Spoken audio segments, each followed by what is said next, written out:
1971-এ যখন বাংলাদেশ স্বাধীন হয়েছিল ওই সময় নাকি এই সেভেন সিস্টার স্বাধীনতা ঘোষণা করেছিল, কিন্তু বিগত 54 বছর ধরে মোদি কি করছে? সেই সেভেন সিস্টারের ফায়দা লুটছে। সেভেন সিস্টারের সাধারণ জনগণ ঠিকমতো খেতে পারছে না, তারা ঠিকমতো সরকারি কোনো কিচ্ছুই পাচ্ছে না, কিন্তু সেই সেভেন সিস্টার দখল করে নিয়ে রাখছে কে? ইন্ডিয়া।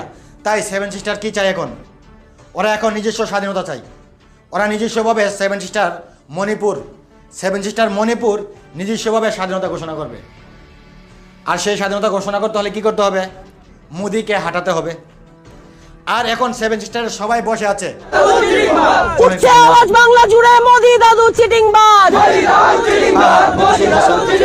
সারা দেশের মানুষ বলে মোদি দাদু চিটিংবাজ। মোদিকে নিয়ে ছন্দ বানিয়ে ফেলেছে, মোদিকে নিয়ে কবিতা বানিয়ে ফেলেছে, তার মানে থাকবে না ইন্ডিয়া।